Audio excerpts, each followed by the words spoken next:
Well, 9 years ago, when Nigeria struck her first oil, it would have been difficult to imagine that this resource would bring so much anxiety like we witness right now. Did you say 9, or you meant 6 to 8 years ago? Or how long? Well, all is part of now. Well, like the proverbial buttress, Nigeria's oil has also become one of her biggest challenges. The resource has brought with it many issues, one of which is oil theft. Well, oil theft has plagued Nigeria's crude oil industry for decades, unseating the country from her previous position on the oil-producing countries index to the current 11th position. Reports indicate that Nigeria loses close to 400,000 barrels of crude oil daily to local and international thieves. Another report says between last year and now, Nigeria lost more than 5 trillion naira to oil theft.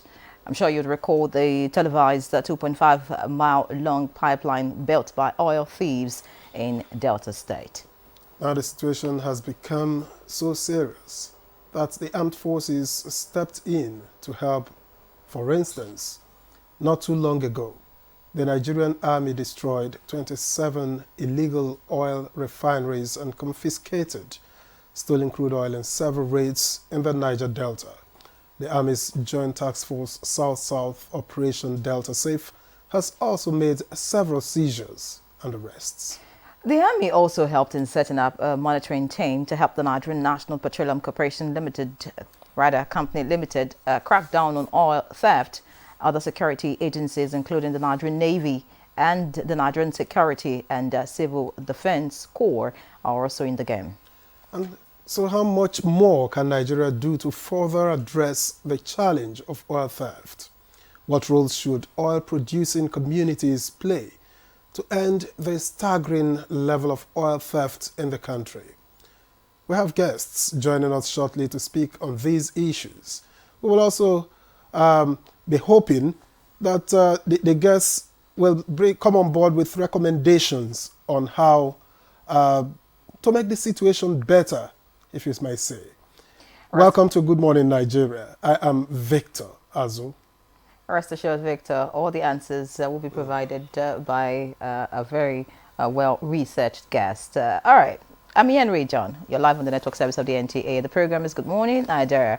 Just like my colleague told you, of course, it promises to be a bumper package. We have the newspaper review, which will come up shortly.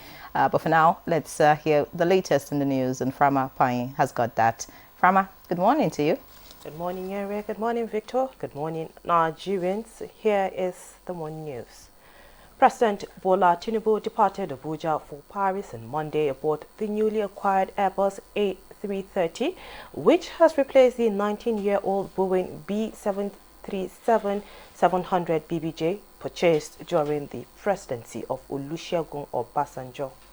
According to a statement by Presidential Advisor on Information and Strategy, Bayo Onanuga, the new aircraft was procured at a significantly lower market price, resulting in substantial savings for Nigeria on maintenance and fuel costs, amounting to millions of dollars annually. Onanuga further explained that the decision to replace the B737-700 BBJ followed a parliamentary investigative hearing that raised concerns about the plane's safety record and cost efficiency, particularly after it experienced technical issues during a trip to Saudi Arabia. The Nigerian Senate Security and Intelligence Committee subsequently recommended upgrading the presidential fleet to reduce downtime and operational expenses. ECOWAS member countries are advised to ratify and implement the ECOWAS Protocol against corruption, as conveyed by Vice President Kashim Shettima at the West African Assembly. President Bola Tinubu's message, conveyed by Vice President Shettima, was communicated at the opening of the 6th Annual General Assembly of the Network of National Anti-Corruption Institutions in West Africa, NACIWA, held at the ECOWAS Secretariat in Abuja. ECOWAS establishment of NACIWA in 2010 was a visionary step towards creating a united front against the scourge of corruption in our region. It provides a platform for law enforcement collaboration in tackling the common challenge of corruption, which poses serious economic, security, and developmental challenges to the entire West African sub-region. And the Nigerian Electricity Regulatory Commission, NERC, has issued license for mini-grid electricity generation to some companies in the country. In its 2024 first quarter report, NERC says a total of 9 new off-grid generation licenses were issued with a gross capacity of 109.69 megawatts and 3 new trading licenses. The off-grid gas plants are to be built in Lagos, Oyo, Ogun and Cross River states with a total capacity of 100 megawatts. NERC says captive power generation permits are issued to entities that aim to own and maintain power plants for generating power for consumption and not for sale to a third party. Also in the first quarter report, NERC revealed that it certified 6-meter service providers, including 4-meter installers and 2-meter manufacturers. And talking judiciary now, the Supreme Court has reserved judgment in the appeals emanating from the conduct of the Bayelsa and Kogi States governorship elections, marking a significant development in the electoral dispute resolution process. The nation eagerly awaits the Apex Court's final verdict on the matter.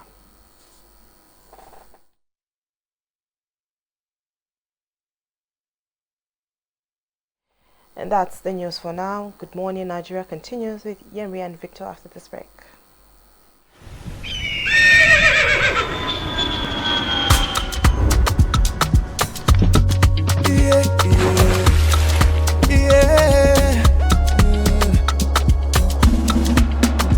From the Atlantic across the savannah to the Sahara, we rise, a land of the free, we know they tire. We dream great, our spirit is undying. Resilient, rooted like palm tree. We sway in colors, with undying demand. We bet solutions, we ignite passion, yeah. Ethnicity is unique, we have more than destination. We are Nigeria, strengthening unity. We know they carry life. We are Nigeria, together live the dream of a land with great destiny. We are Nigeria. I am the real Nigerian. Brought to you by the National Orientation Agency, NOA. The new Milo 3-in-1 Milky and Creamy is truly milky and contains calcium. No need to add milk for that rich, creamy cup, which helps to nourish and energize your kids. Relief is coming. More wages, reduced costs. Nigeria's national minimum wage is now 70,000 naira and it will be reviewed every 3 years. The federal government will commence immediate implementation and state governments are being encouraged to follow suit. With the presidential CNG initiative, transport costs are coming down. Are you a car owner or a transporter? Visit www.pci.gov.ng to find out how you can benefit from switching to CNG. This is the renewed hope. A new edition of TV Guide is out. This time, we got up close and personal with the transformational legislator, the Deputy President of the Senate, distinguished Senator Barrow Jibrin. It created a difference in terms of representation through interventions that have brought an unprecedented infrastructural development to my area. This edition is a compendium of mind-blowing stories for your reading pleasure, ranging from technology, entertainment, economy, media, politics, family, and lots more. It is indeed a park of excitement as we take you through every aspect of life. Pick up your copy and get abreast with issues and trending features within our space. TV Guide, very incisive, very educative and compelling. Grab a copy at the vendor near you or any NTA station nationwide. TV Guide, your indispensable companion.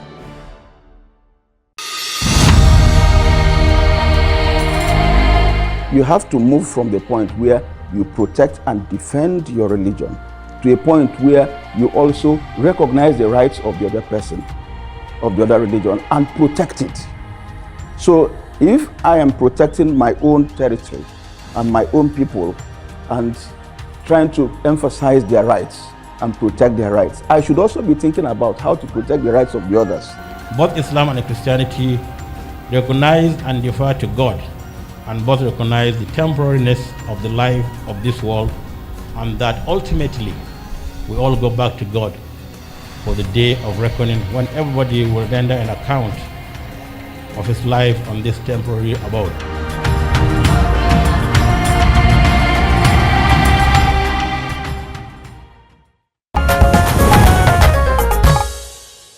All right, thanks for staying with us on Good Morning Nigeria. Up next is newspaper review.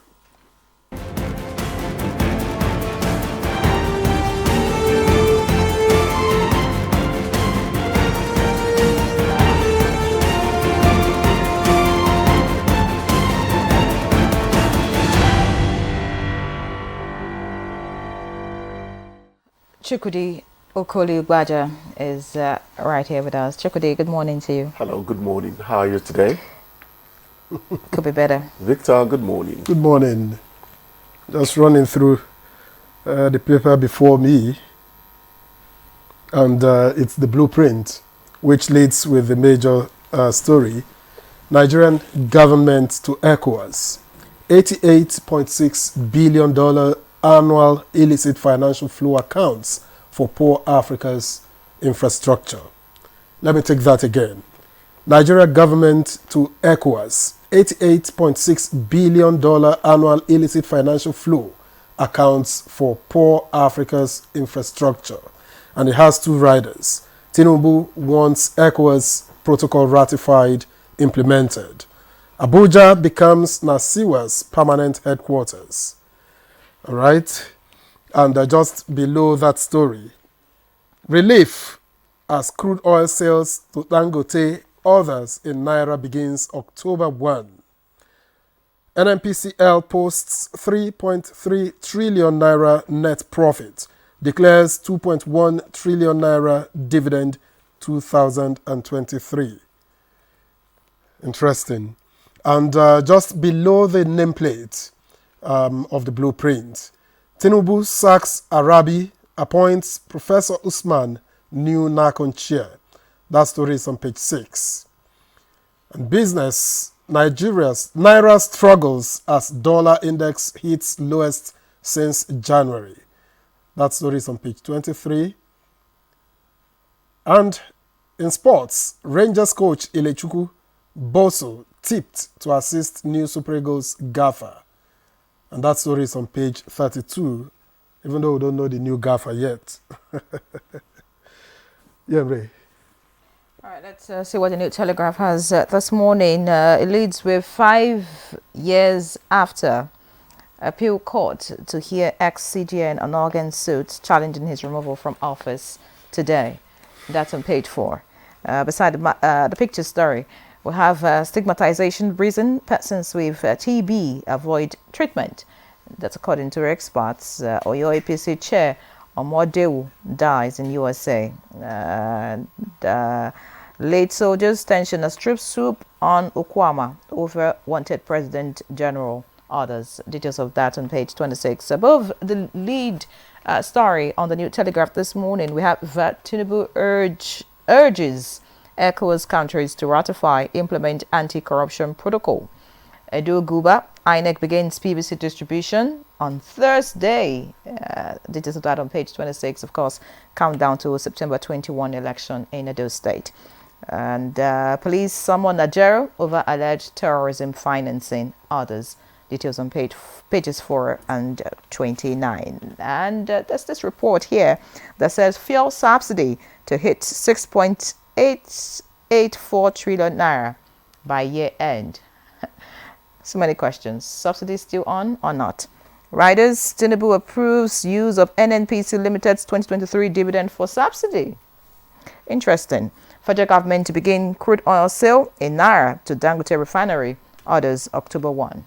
All of that on pages 2, 3, and 4 of the New Telegraph. And in the green strip, we have childhood sleep patterns influence adolescent alcohol and marijuana use. That's on page 26. Let's quickly see the leadership now. Leadership leads with fresh crisis, rocks PDP over Congresses. That's on page 7. Concern over fate of 20 abducted medical students. The riders' victims spent 6 days in captivity. Abductors demand 50 million naira ransom. Jos Maiduguri Vastis seek release of students. And of course, an update on Mpox is right here on the front page of the leadership, and it says shun bush meat consumption. That's on page 10. And of course, as already read by Victor, Abdullahi Usman appointed as NACON chairman. Arabi goes away. Above the masthead, we have Dar Communications retires senior directors. Question, why? Details on page 7. Police invite NLC president over terrorism financing. Of course, that's about it. Finally, we have Cardoso deputies under scrutiny over alleged generous approvals. Interesting caption here. And the generous, Victor, Chukwudi, you want to say this? You said the generous, it has, please help me with the term. What? Alleged what? Generous approvals. Cardoso deputies under scrutiny over alleged generous, in quotes, approvals. That's an adjective pushed into... Just tell us it's quotes. I was looking for something appropriate. I didn't want to use quotes. That's an adjective commissioned to label or, you know, give them, yes, a sign. The generosity has, exactly. Something that is not quite out there in the clear. Look. Let's begin on this note, please, if you permit me. Shun bushmeat consumption. Who's actually asking us to do that? You know, Mpox, perhaps. You know, sometimes there are some headlines I attribute to panic, you know, from some people. When COVID was there, was it COVID? Yeah, they were asking us to shun something, the eating of bushmeat. That's Ebola. Like Ebola, not COVID. Yeah, that's why I asked the question. I knew something was wrong with that. That was actually when I started eating a lot of cutting grass, you know, the grass cutter. Because it will become cheaper, right? It was cheaper. It has always been more juicy. And have you ever eaten the pofada, that snake that hardly can crawl fast? I haven't eaten but when any. It bites you, the fangs actually... I haven't eaten any. You haven't eaten anything called snake. And I can see that you're shunning me. The pofada meat is like chicken, you know? Anyhow, let us not engage in panic headlining. When we said stop eating bushmeat when Ebola was there, the question I asked was, all the time they've been eating bushmeat, Ebola didn't descend on us. Why would it suddenly be the case that bushmeat gave us Ebola? After Ebola, people kept eating bushmeat. No, but I think that the idea at the time was that since Ebola has a thing with animals, yes, all right, why not at the moment just stay away from it? Cautionary. So it's not because it's, you know, it's been there. That's not the issue. But that at the moment there's a risk. Cautionary. There's a threat. It's just that you don't tame the soft palate of people. And you know, I'm still quite young, so I can't bear what you are daring. Some people want to become Victor the Young. We only know of Chooks the boy here. You know. Anyhow. Now, illicit financial flows yes, is being blamed for Africa's poor infrastructure. The bane of Africa's poor infrastructure. The bane of Africa's development. Illicit financial flows. And that's what the Nigerian government is... of underhand business. Mm-hmm. And the greatest culprit is lack of solid institutions to check the trend. Please, I didn't say checkmate. I agree. Editors are beginning to abuse that word, checkmate. You don't checkmate things, you check things. Anyhow, we have to have solid financial structures, you know, to get the kind of preventative measures we want to be in place in terms of people who are trying to do it under the table. As long as those institutions are not there, some people who are not too good at restraining self will keep on taking advantage of the system. And Africa needs kind of connectivity, if I may borrow that word from GSM telephony. Connectivity in terms of dealing with it. You can't become an island. You can't treat it in a silo kind of attitude. You have to connect to others. You have to, go with others before you can really get these financial flows stemmed, if not eradicated. So we wish them luck. Okay? Relief as crude oil sales to Dangote and others begin when? October 1.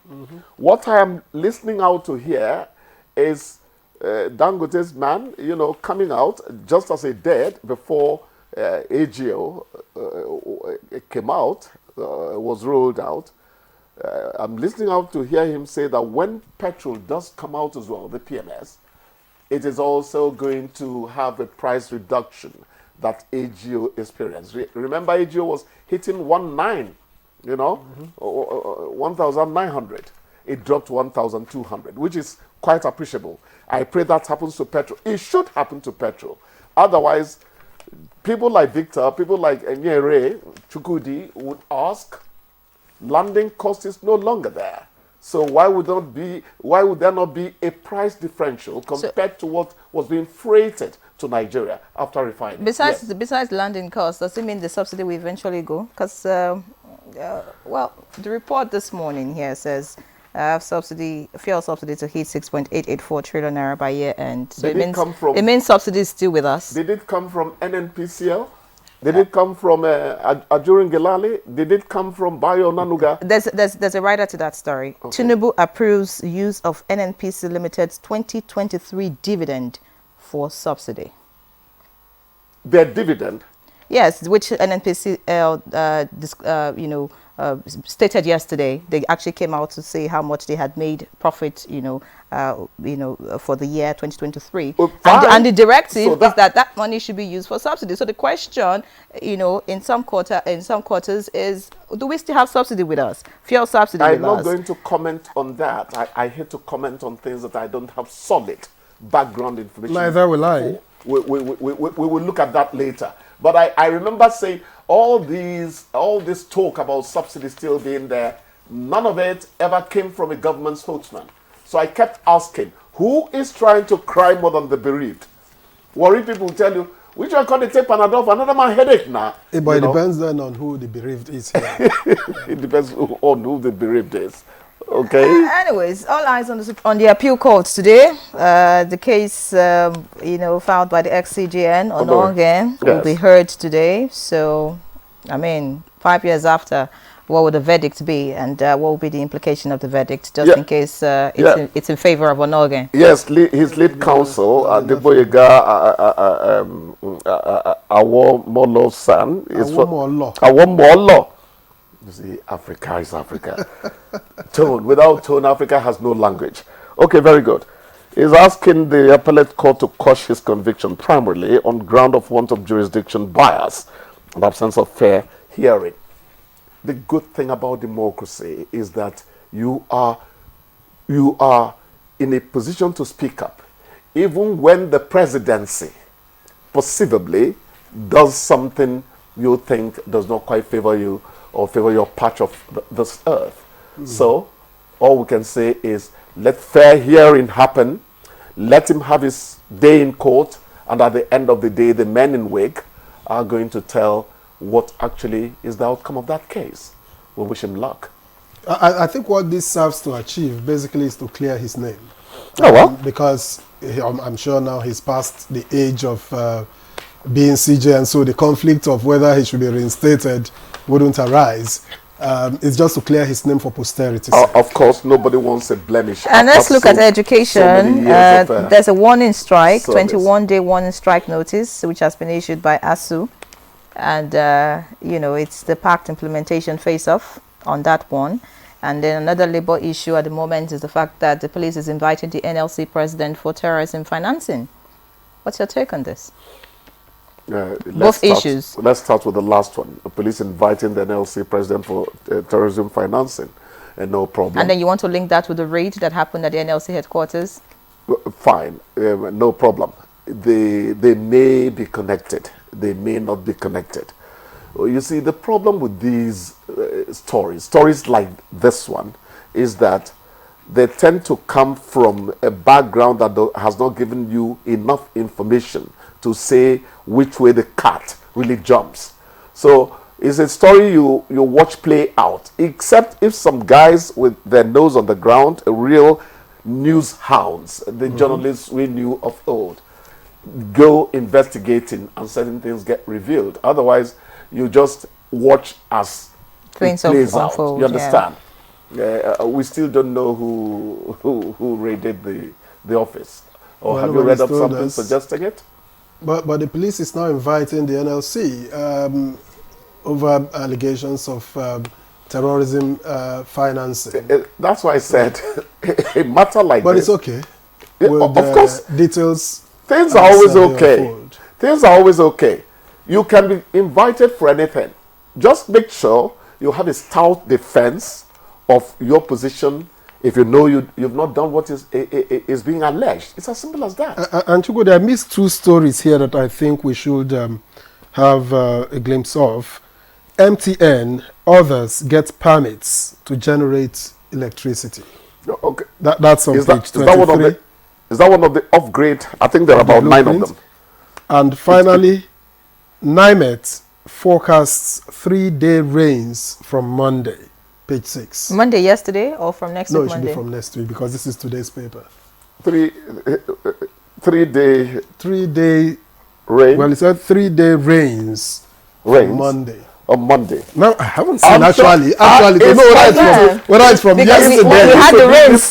Exactly, because the rains yesterday. Because it's refused to stop. I know there's always a 10-day forecast. Yeah, they take it up to 10 days. But I think it's the from Monday, yesterday. That's from yesterday. So I don't know about the prediction aspect of it. And unfortunately, not a good job here. No dates. It's being posted on a Tuesday, and they're telling us from Monday to Wednesday. So it becomes a bit of a challenge, whether it was yesterday the story is hazy, to Wednesday tomorrow, or from next week. The story is Monday. hazy, and when this happens, you don't blame NIMET. You blame the editor who took the story without verifying which of the Mondays is being There's talked no date. about. Probably the story came in late. Yeah, it's likely to be the rains we're seeing now. Actually, started yesterday. The rain we was, see up until today. For something else. Won't let up at all. Exactly. It's trying to have back on what it missed. All right, Chukwudi, you need to go, but there's this one. I hope parents will pick up this paper and read up the story. Childhood sleep patterns influence adolescent alcohol and marijuana use. The thing about children not sleeping on time, or rather not having enough sleep. There's according to medical science, there's a number of hours a child should sleep. Yes. From birth till certain age. Even as adults, there are a number of hours that you should sleep. Exactly. So if as a you child, must do at least 5 hours. Good. If as a child you're not having enough sleep, this report is saying that it could influence the use of alcohol and marijuana much later in life. The tracing it to alcohol and marijuana is what I can talk about. Otherwise, I'll tell you that anytime you distort nature, it's like blocking flood, blocking the path of water is going to attack the foundation of your home. So anytime you block nature, there's some effect. Because I don't know about alcohol. I thought for a moment that Yenre was prescribing a 500-year-old whiskey for the weather. I thought you were going to say she was It's too early to be talking about marijuana for Chooks the boy. Let's take a break. When we come back, the real conversation will continue. Stay with us. Know that President Bola Tinubu has approved the suspension of import duties and tariffs on rice, maize and other essential food items for the next 5 months. The President has also approved the suspension of import duties on pharmaceutical raw materials and equipment. This will help bring down the prices of food and drugs across the country. All hands are on deck to ensure that things get better for all Nigerians. This is the renewed hope. NTA Television College Jos, with a pedigree of producing indelible professionals in the media space and an affiliate of the prestigious Ahmadu Bello University, Zaria, for the award of Degree in Mass Communication, calls on prospective candidates to leverage on the following courses it offers for 2024-2025 academic session. BSc Mass Communication, those with minimum admissible score of 180 and above who sat for the 2024 JAMB/UTME and direct entry. while 100 to 179 minimum admissible score can apply for the National Innovation Diploma NID in Film and Television Production, Broadcast Journalism and Television Engineering. For more inquiries, visit our website or call 0803-383-4343. Announcer, Registrar.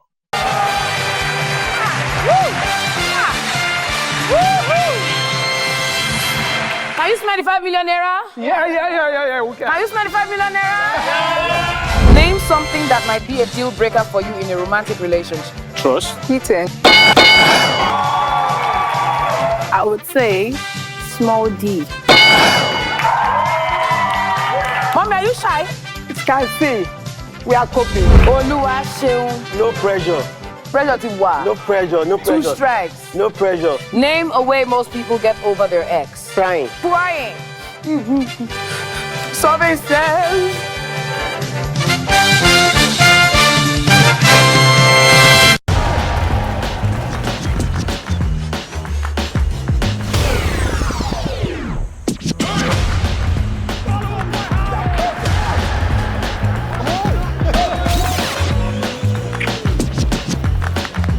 Join body with your football buddy GoTV for correct goals and action. Ha! Sharply reconnect on top GoTV Max with 7,200 naira to torchlight La Liga, Serie A, Europa, and select Premier League games live on top SuperSport. GoTV, love it.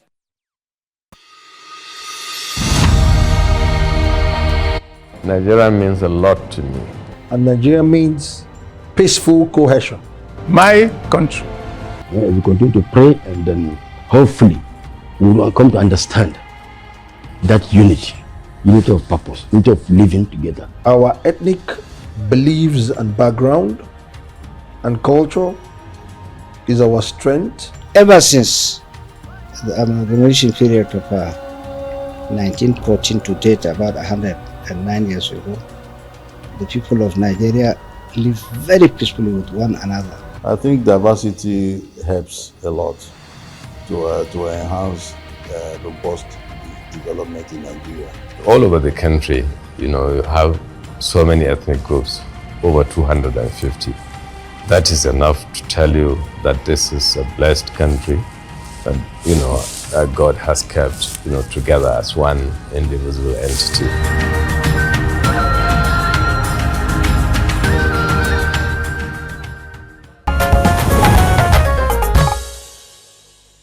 Good morning, Nigeria, live on the network service of the NTA. And to begin our conversation this morning, let's quickly take a look at this background report put together by Ibrahim Dan Hamidu.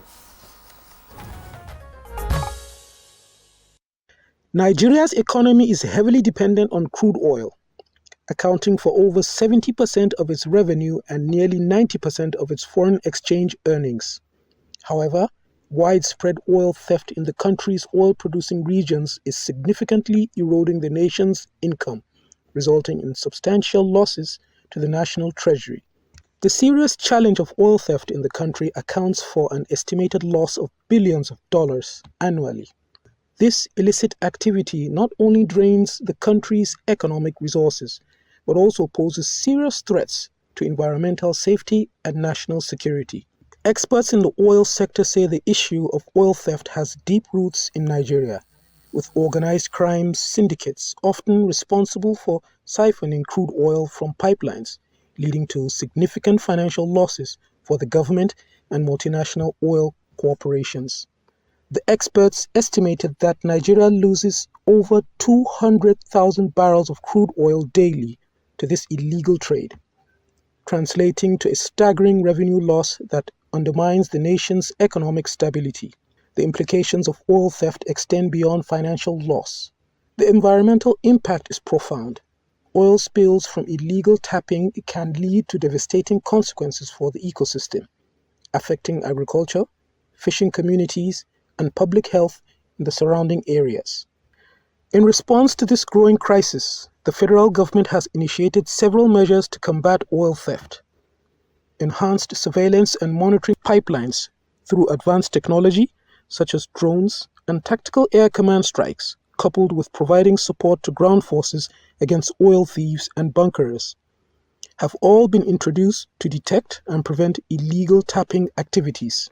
However, despite the ongoing operations to curb this crime against the country, oil theft continues to thrive, with new methods and technologies being employed by thieves. Our guests on Good Morning Nigeria will discuss these questions and more next. All right. Thank you very much, Ibrahim Hamidu, for that background report. And to get our conversation going, let me introduce here in the studio Major General Emeka Onumajuru, Chief of Training and Operations at the Defense Headquarters. It's a pleasure to welcome you. Thank you very much. Good morning. All right. We have also been joined here by Majid Dahiru, who is a newspaper columnist and public affairs analyst. Thank you for joining us on Good Morning Nigeria. All right. Also here for the conversation is Patrick Agbambu, public safety and security expert. Many thanks for joining us, sir. Thank you so much. All right. Let me begin with the general in the house. What do we know as at today? There's been a lot of back and forth. We're making some progress, and then it looks like we're not.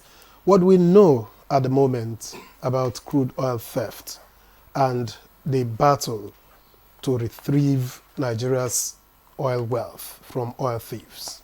Thank you very much. I think first we'll all understand the importance of the oil sector in the national economy to the extent that it's the mainstay of the economy, and that I think explains the criticality of ensuring that our oil installations are well protected.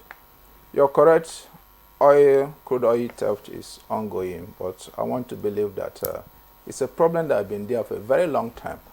But the issue now is that the scale and dimension is on the increase to the extent that it begins to affect the national economy and also the well-being of the people in the Niger Delta, considering the environmental implication.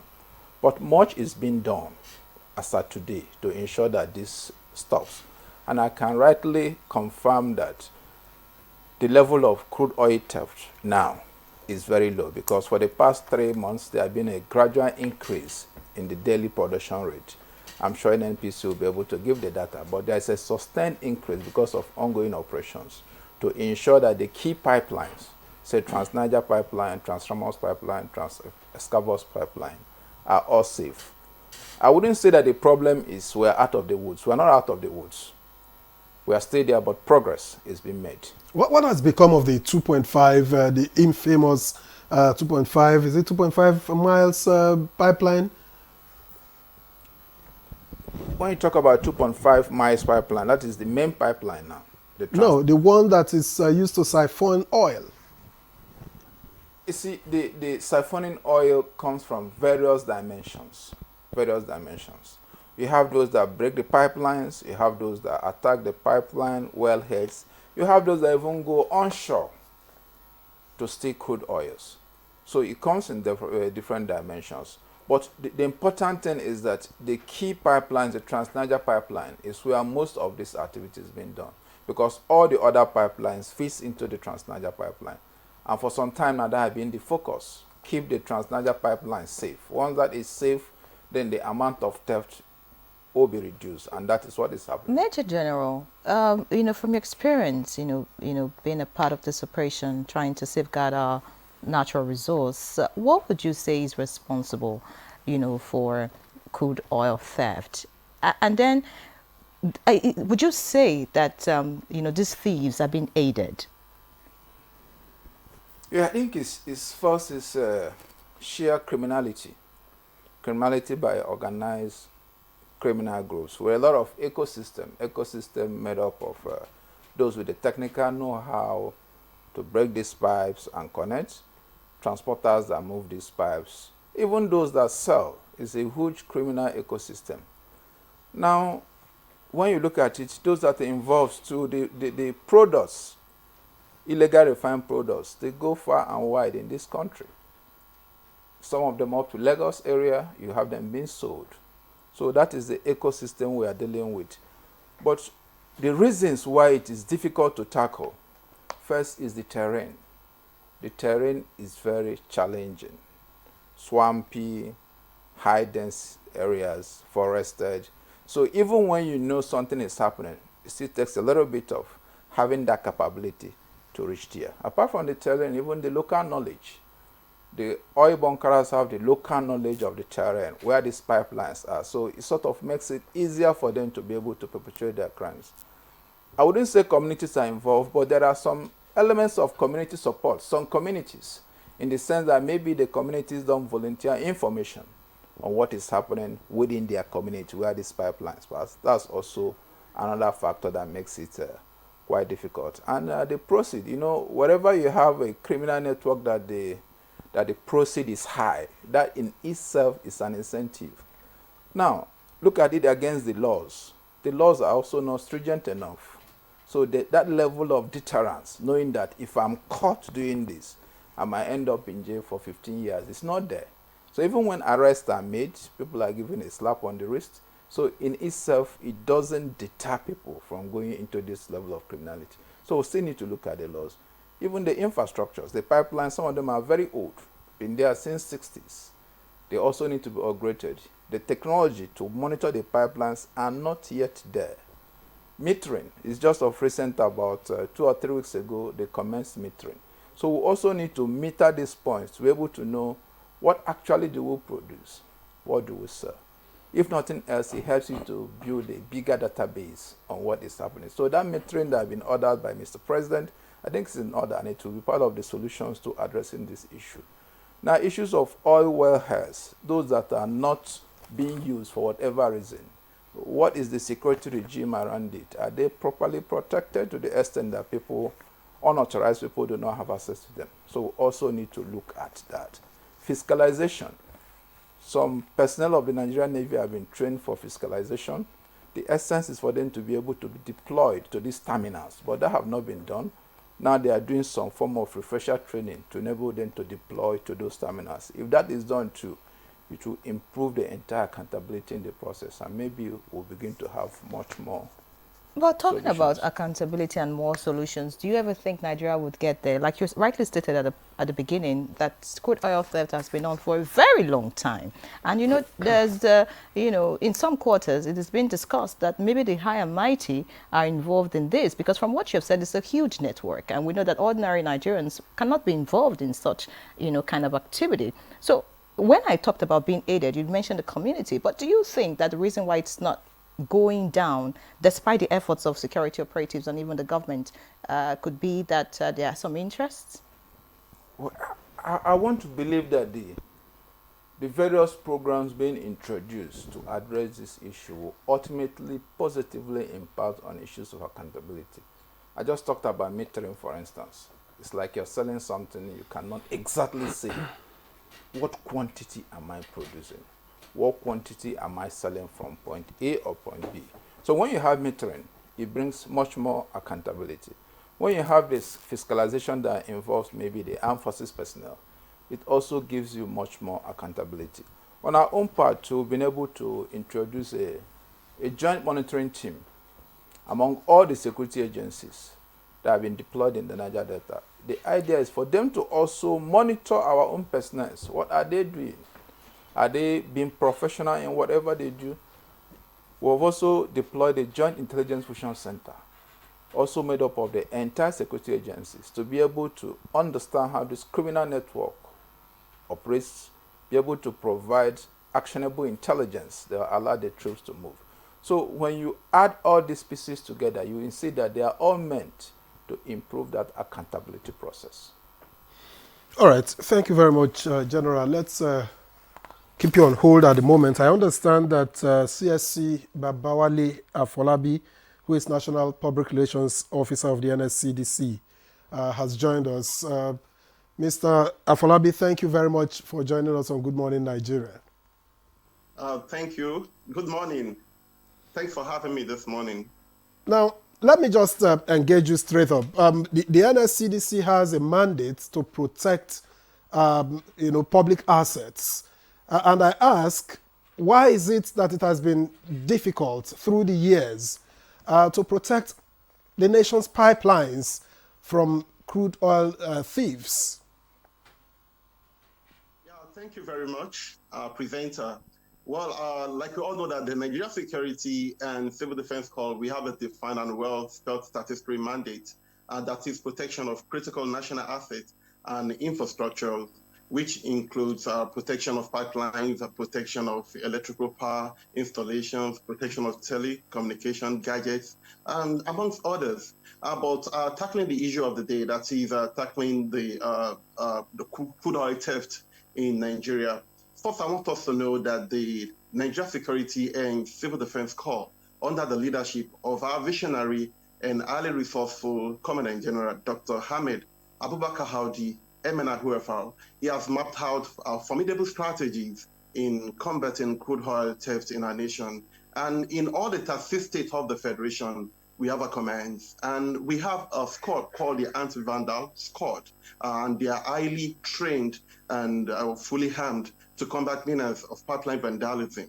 So, but one thing I want us to know is that in the last 3 years, we've been able to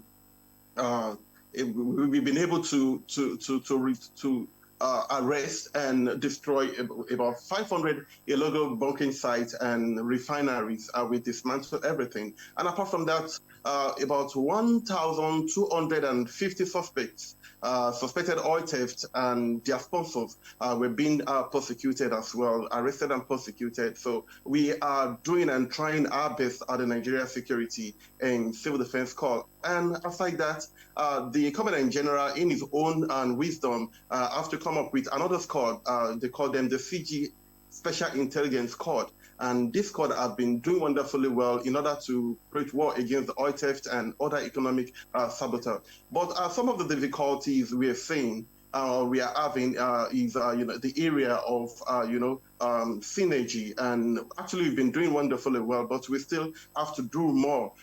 Security is a collective responsibility. Well, I know we have people we're working talking about sister agencies and some joint task forces that we are working with. I know at the Southeast we're having the Operation Python Dance. Yes, we work together with other sister agencies.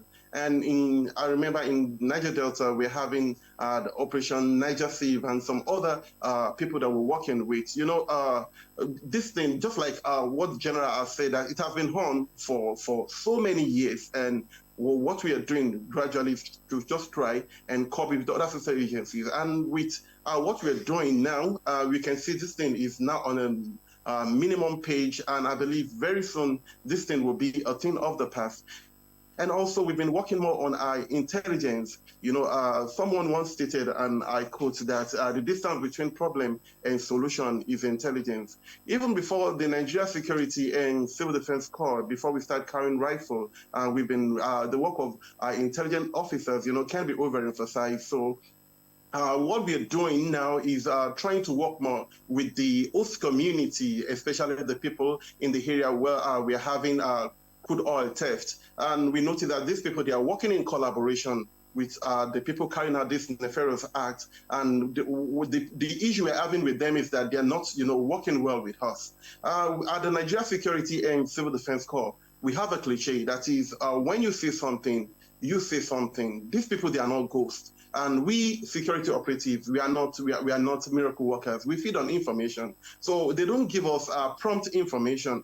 If they've been, talking to us often, because most times when we go to this community, we do a kind of sensitization. We try to let them know the disadvantages of these environmental degradation. So we always talk to them, but we notice that because they were giving them stipends, they're giving them money, so they find it very hard to work with any security operatives. And we are even using this opportunity, just like I said, that we need to work more on sensitization and tell them the disadvantages and the bad effect of what they are doing in their various communities. And also, we notice that these youth is because they found nothing doing. I don't think maybe they have work they're doing and things are going on well with them. They won't do a kind of collaboration with all these bad people. So what we indulge in, and we know actually the government are really trying, but we all need to work together because security is a collective responsibility. For instance, these youths that have nothing doing,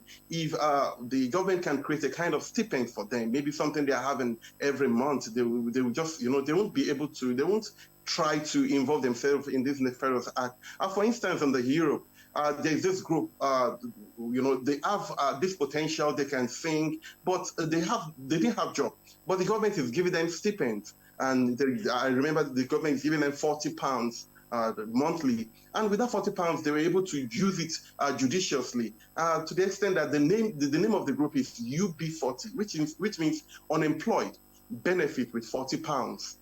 So gradually, up in Nigeria today, everybody, in all over the world, everybody knows UB40. And I believe if the government can also do this in synergizing and working with all sister agencies to, this will really help. And the last one is stiff punishment. These people know that actually, if they're being caught, maybe you'll be given maybe 3 years or 4 years imprisonment. If they're being caught, if they are given stiff punishment, maybe life imprisonment.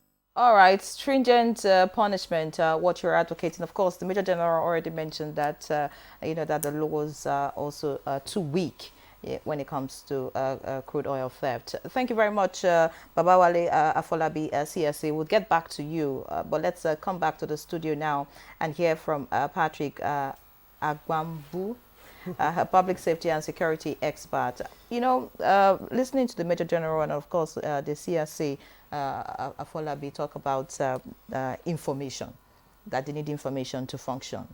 And then you want to look at the kinds of network involved in this oil theft. It's a very well coordinated network. There are pipelines constructed. There are vessels that come into the country, take this away. So this is not, I don't know. I want to find out from you. Do you really think that information is what is required to tackle crude oil theft? Or you think that there are other things that could, assist in dealing with this matter? Yeah, thank you very much. I don't know if we remember the last time we were talking this topic here in this studio. I was sitting down where the general was sitting. And I remember I pointed out two major problems. That is one, the metering. In fairness, we do not know how many crude oil we are producing in the country today. And that is the truth. Whatever we're saying is based on what the NNPC feeds the nation, what they say. Nobody can verify that. The metering issue has been going on. Orders have been given by the president for so many. The previous government did so, this current government also have done so. People have been trained. But there is reluctancy on the side of the NNPC, which is the major operator and the coordinator of all the other joint companies. So that is one problem. So we cannot tell how much we are producing, so we can't even tell how much is being taken away. I also pointed out the other time that, yes, we know that the security forces are trying their best in controlling pipeline vandalism.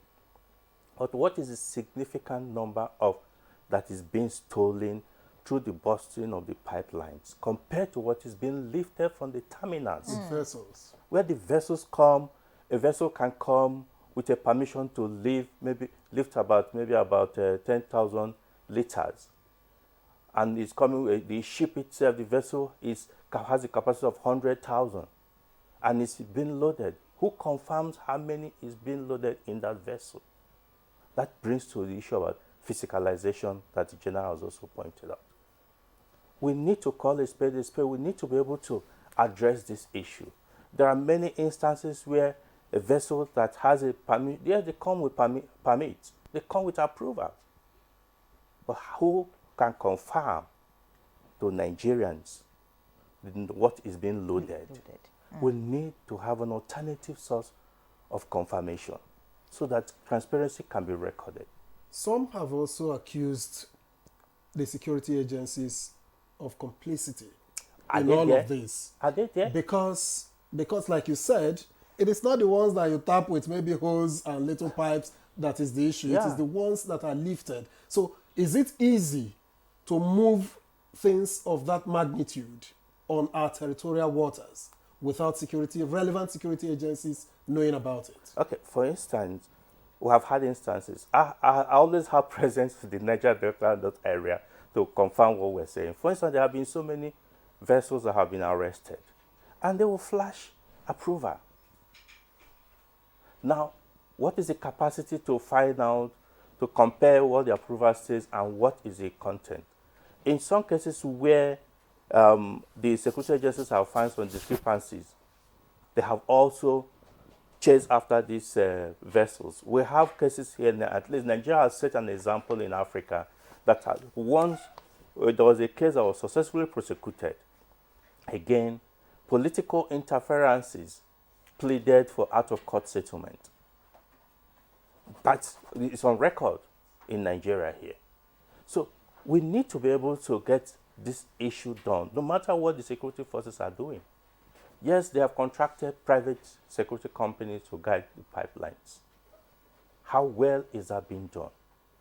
Because, yes, the shallow waters, the general talked about local knowledge, which we'll talk in security. Okay, the terrain is quite difficult. So having a navy that operates in a higher water may not be able to meander through some of this. So the locals, the private company has that capacity expectedly to be able to monitor this. But how well are they doing it? Who is checking what they're doing? Let's leave what propaganda and publicity, media bliss, some of them are doing. But how well can we confirm all this? I'll tell you, last time I also said here, I have interacted with some of the people in some of these communities.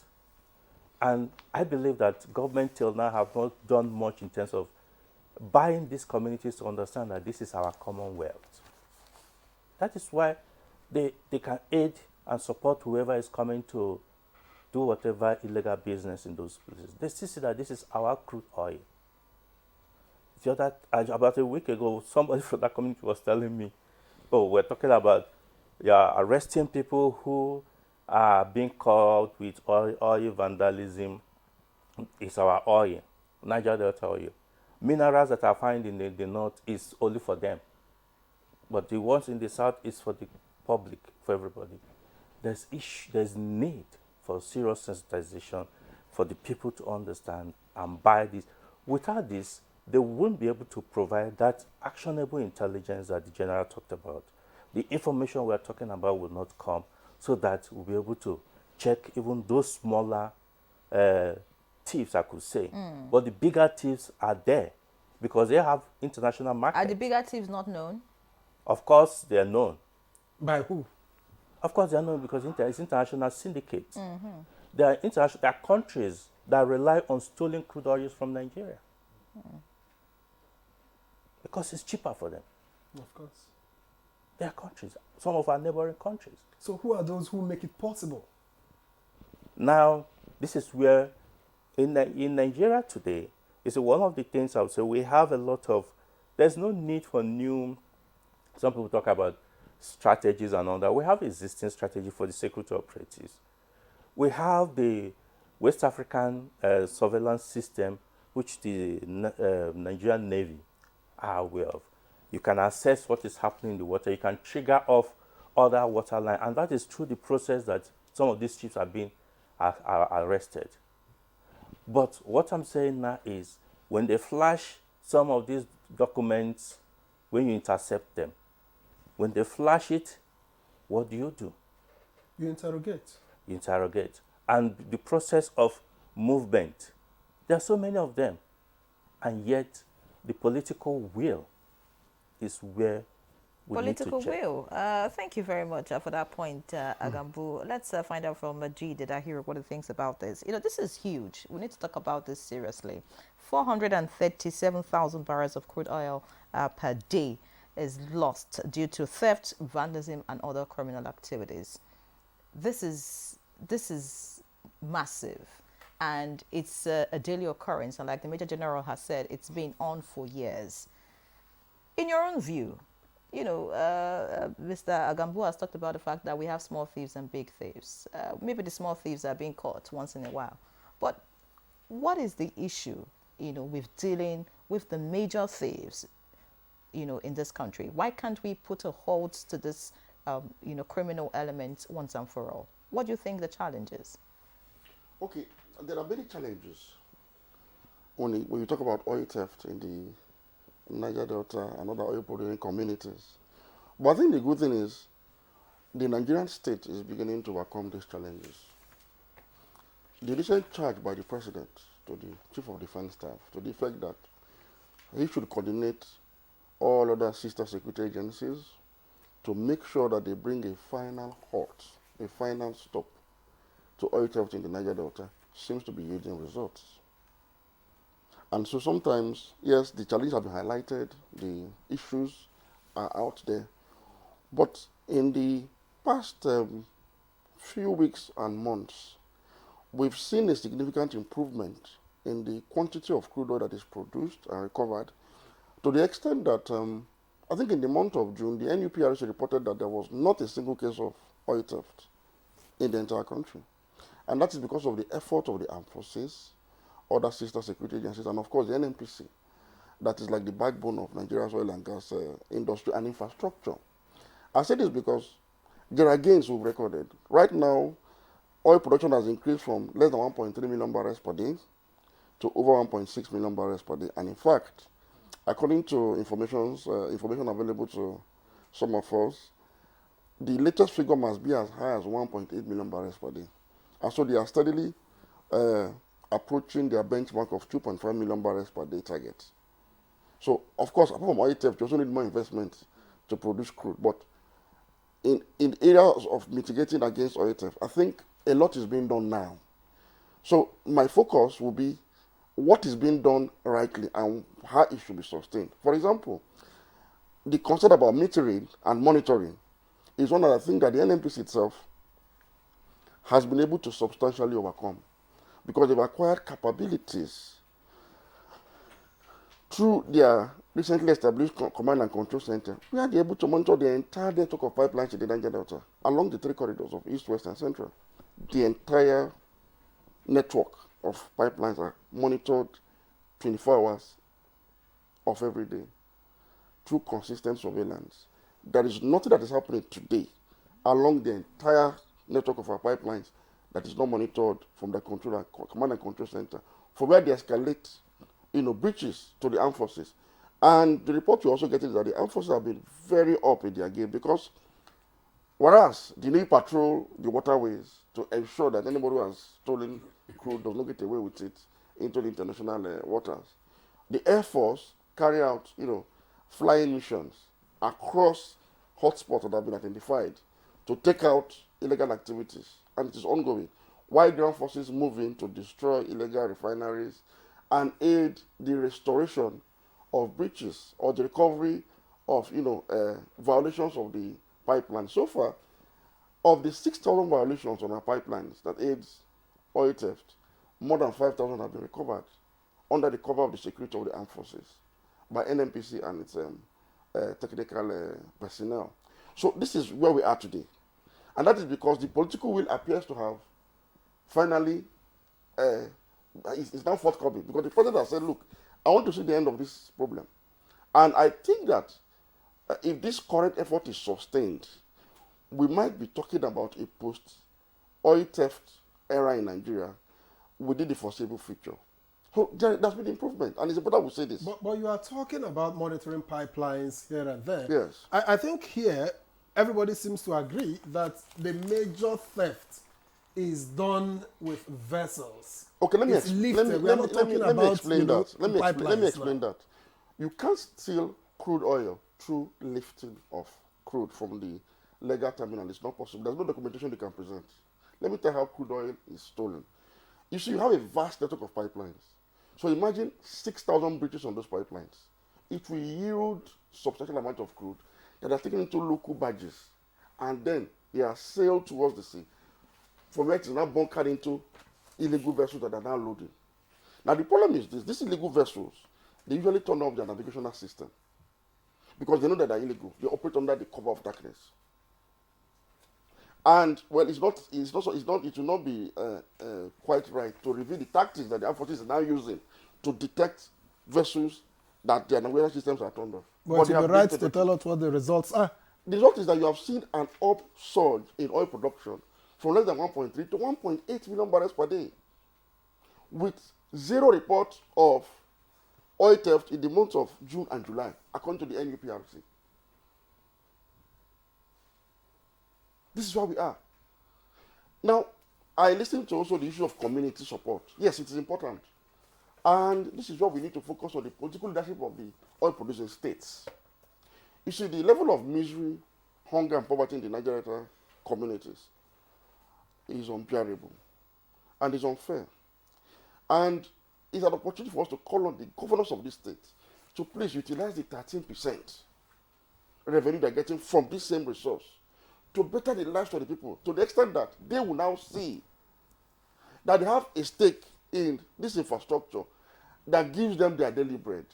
With that, they will invest their emotions, their sentiments, and their legitimacy in the Nigerian state and its infrastructure, oil and gas infrastructure, which is the backbone of our economy. So I think the major challenge here is we need to uplift the social conditions of the people in the Niger Delta. Otherwise, it will be easy for them to look the other way if they can get an alternative of living from these other illegal activities. But this responsibility is for the governors.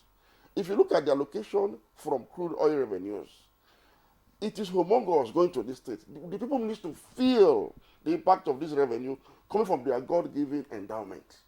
As we put a charge before the state governor to say, look, do what other countries have done for oil-producing communities with the revenues you have. I mean, this practice of an average Niger governor having a personal ambition that he begins to work on from the first day in office as governor for 8 years, without investing adequately in the human development capital of his own people, is something that we must really, really discourage. Other than that, I can assure you that the charge of the president, the charge to the armed forces to end crude oil theft is yielding result, because the armed forces is up and running on this matter. Right. And like the general said, they are beginning to monitor their own men who are believed or suspected to be complicit with some of these undesirable elements. And a lot is being done in that regard. That is the result we've seen by way of an upsurge in the quantity of crude we've produced over the past 3 months. Quantity of crude being produced has increased. Of course, we can see the numbers. Thank you, Majid Ahiru. But let's get back to Major General now. Yes, the quantity has increased, that is being produced. But we still know that some are still being stolen and illegal refining is still being done. I want you to tell us what your experience is like, about the illegal refining taking place in the Niger Delta, even right here. And then what is being done in that regard? Thank you very much. I think first, like my friend said, clearly there has been an upsurge in oil production to that 1.8 million barrels per day. And it's actually based on the directive of Mr. President to the CDS to entirely coordinate all security operations in the Niger Delta to ensure that crude oil theft, illegal oil refining is completely removed. Now, I think what we've done is to upscale the level of operation in the sense that you have much more men, say, in areas like the southeast, where you have also a lot of oil bunkering within Anambra, Imo State, and Abia State. There is a surge of military personnel to make sure that that is not happening. So to a certain extent, that area has been secured. And then also the Navy have been carrying out intensive choke point operations. Now it's very easy to siphon fuel, but definitely you need to pass through choke points using small cotonou bolts and badges. So once you block all those choke points like the military have done, so it becomes difficult for you to, even if you are successful in stealing the oil, how do you take it out? Apart from the choke points on the sea too, also there are new checkpoints on the key arteries into the Niger Delta and also out. So if you have been successful in taking it out, then the truck drivers and the vehicles are also searched. And you see that a lot of these vehicles will have an SOP really. If you're caught with stolen crude, the vehicles are bound immediately. No stories about it. Even on the high seas, if you're caught with tapping or stolen crude, the Air Force can immediately take it out. we know it has some implication, but that to an extent have also yielded some results, because on its own, it's a form of deterrence. Nobody wants to lose his car because he is caught with 20 sacks of illegal refined petroleum. So that is also working now. The illegal refining sites, I tell you, about 7,500 have been destroyed as at last month. 7,500 IRS. And the dexterity of the criminal group is really amazing. Now they also have some mobile refineries. They can easily collapse the thing, move it to another location. So it's a problem that mutates. A problem that mutates. But the armed forces is up to the task. The level of destruction is high. And also the level of removal of illegal connections. About 5,500 to illegal connections have been removed. Of course, all this with the support of NNPC. I agree with him. NNPC have a clear view of all the pipelines. If you go to their monitoring room, you could be able to see in different dots, red, green, to show you what is happening. And now those informations are fed to the armed forces, who also responds to tackle the situations there. If you say that the NNPC has a clear view of the pipelines, the pipelines, yes. Yeah. So what's now delaying the metering process of those pipelines? Well, the metering is ongoing. I wouldn't speak for NNPC, but I know Mr. President has given a directive, and the contract for the metering has been awarded, so it's ongoing. Now, a former governor, I had posed this question, to Mr. Bambo earlier. A former governor in the Niger Delta area once accused the GOC of running an oil theft syndicate. It's out in the air. It's not a secret. And that brings us to the question of the kind of personnel who are posted to the Niger Delta. For instance, whether at the level of the NSCDC or the military or the Navy, the information is that when you are deployed to the Niger Delta, it is considered a lucrative posting. Why is this so? Well, I will beg to disagree with you. The armed forces remains, as an institution, very professional in the conduct of their duties. Now, the armed forces, like any other organization, can have one or two bad eggs. That is good enough, but what is the percentage of those bad eggs to overall strength of the armed forces? Are just negligible. And I just told you that the accountability process we are pursuing in the Niger Delta also includes our own personnel. That's why you have a joint monitoring team that has been set up to go around the Niger Delta and also monitor the activities of not just the armed forces, of the entire security personnel. Remember, the charge of Mr. President to the CDS is to take charge of the entire operation. So it's no more issue of this is Army or Navy or police or civil defense. No. All are collapsed under Operation Delta Safe. And this joint monitoring team goes around to see what everybody is doing. And in the Niger Delta, it might surprise you to know we have a standing court martial. A standing court martial means once you're found culpable, you're tried. You're tried, and the case is dispensed. So that people know that this is a no-go area. If you do this, there are consequences, and that is working. I wouldn't say it's a 100% success rate. Like I said, one or two bad eggs. But the bulk of the armed forces, the command of the armed forces remains most professional and accountable in the work that they much talked about Tony Elumelu interview, recent Tony Elumelu interview, where he talked about the Bonny terminal, which is supposed to be getting 200,000 barrels per day, turning over less than 3,000 barrels per day. That gives a sense of what still happens within the Niger Delta. In the past 1 month, the terminal factor of the crude pumped is roughly between 98 to 100%. You can check with NNPC. Terminal factor means when you pump this crude into the pipelines, what quantity did you pump? What quantity is coming out from the other end? 97, 98, 100% consistent for about 3 to 4 weeks. Verified. Weeks? Yes. Okay. All right, let's pause you, Major General. Let's get to CSC, Babawale Afolabi. I'm sure you heard how confidently Major General Emeka Onumajuru told us about, security operatives in the armed forces, who are securing, the pipelines and, of course, our resources in the Niger Delta. Can you say the same about the officials of the NSCDC. I ask this because when the Major General was talking, he talked about checkpoints. And when Nigerians hear checkpoints, you know that when those who are willing to play ball get to the checkpoint, they may be allowed to go. And those who do not play ball, of course, are the ones who are caught. Let us know. So far, in your records, the NSCDC, do you have officials that have, been tried, or if you like, taken out of service for any activity that supports oil theft in the Niger Delta?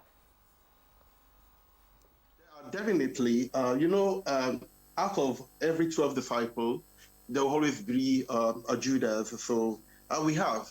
And they're already out of the service now, but I don't want to mention names because the Nigeria Security and Civil Defense Corps, we don't compromise. And we have a kind of cliche that is, we used to say collect, bribe, and die. Because if you are being caught, we don't, my Commandant General, Dr. Hamed Abubakar Howdy, MNI UFR, I didn't take it with levity. So and that's why you hardly see any of our personnel trying to involve in any of these nefarious acts. And just like the General rightly said, in all the flashpoints and all the pipelines all over the Federation, you see all our men there, doing their work hard. And at times, even if we don't, there are some intelligent officers, they don't wear uniform, but they are still there, do their job the way it is supposed to be. So that, just like, to buttress what General said. Okay, it appears we are losing the connection to CSC Babawale. We'll get back to you when the connection to you is much more stable. But let me get back here to Patrick Abambo.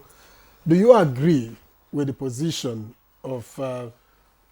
Babawale and the Major General that we're clocking almost 100% now? Because as of June, though he's talking about a few weeks ago, because as of June, instead of the 2.5 million barrels per day, which Nigeria, is able to turn out as of 2011, it was about 1.3 in June 2024.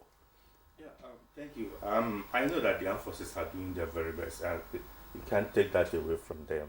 Under the current Chief of Defense Staff, General Christopher Gwabi Musa, who I know so well, he was in the Niger Delta even as a lieutenant colonel, so he understands the terrain so well. So when that charge was given to him by the president, I was confident that there will be lots of improvement. And yes, there's significant improvement. But my point here is nobody is giving us alternative figure from what NNPC is giving.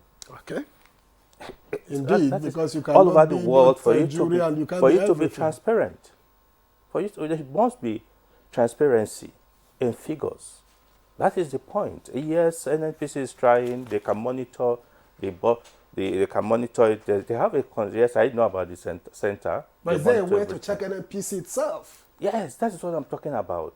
And to check it is having these security services physically there. They are dragging feet.